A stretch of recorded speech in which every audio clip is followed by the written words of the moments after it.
भारत के अधिकांश शहरों में अस्थमा है। केवल सांस लेना और छोड़ना सभी कम से कम इतनी खुशी के हकदार हैं, है ना? हमने कई लोगों का अस्थमा पूरी तरह से ठीक होते देखा है।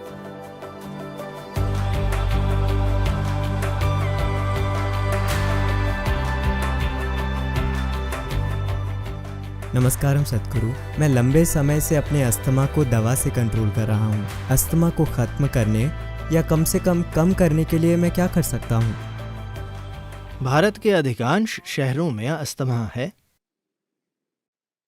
अगर आप दिल्ली में हैं तो ये अकेली ऐसी जगह है जहां हवा दिखाई देती है।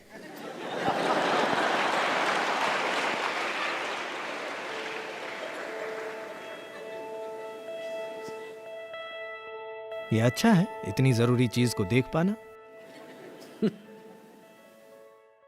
हवा इतनी घनी है कि दिखाई देती है। अगर आपको पहले ही कोई समस्या है तो शहर आपके लिए ठीक नहीं है।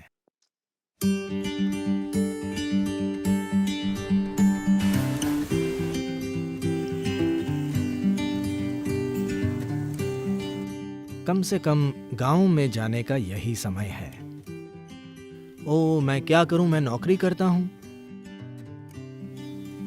What do you do with a job if you're wheezing morning, evening? अगर सुबह शाम सांस की परेशानी हो तो नौकरी का क्या फायदा? गांव में पैसा कम मिलेगा पर सांस अच्छी मिलेगी, ये मेरी राय है।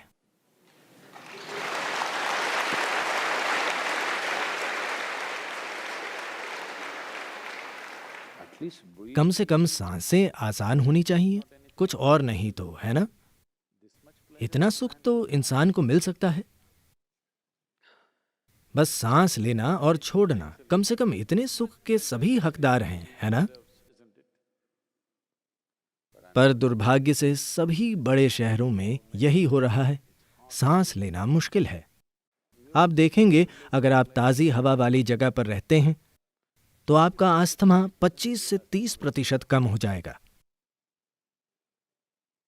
बाहरी समस्या को दूर करने के बाद अंदर की समस्या को संभालना संभव हो जाता है।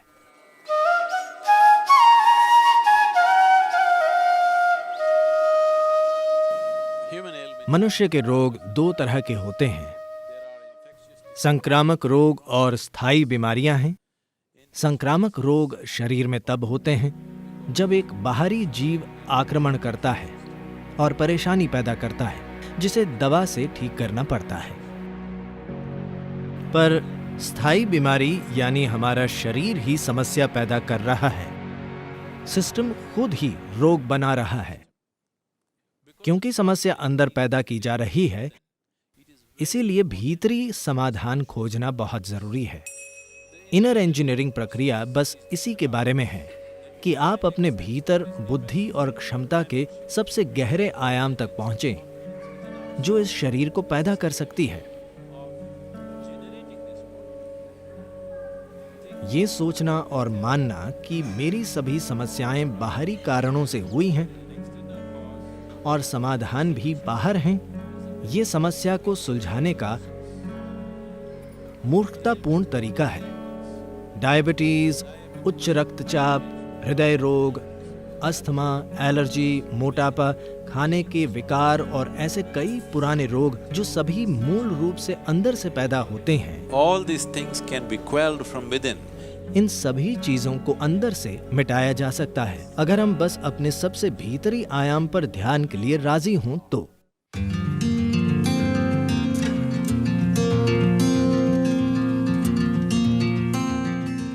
यदि आप दूध छोड़ दें तो आप देखेंगे, हमने देखा है कि कई लोगों को सिर्फ दूध या दूध से बनी चीजें खाने से अस्थमा होता है। दूध छोड़ने से उनका दमा चला जाता है।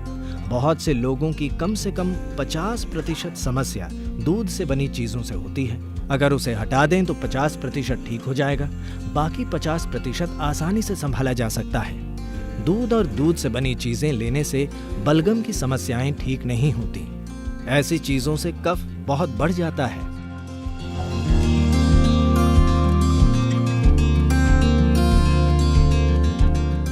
ऐसे लोगों को केला, कटहल, पका हुआ चुकंदर नहीं खाना चाहिए। आप कच्चा चुकंदर खा सकते हैं, पर पके हुए चुकंदर से बहुत बलगम बनता है।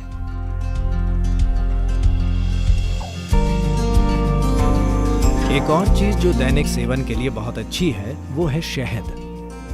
शहद धरती का अकेला ऐसा पदार्थ है जिसकी रासायनिक संरचना इंसानी खून के बहुत करीब है।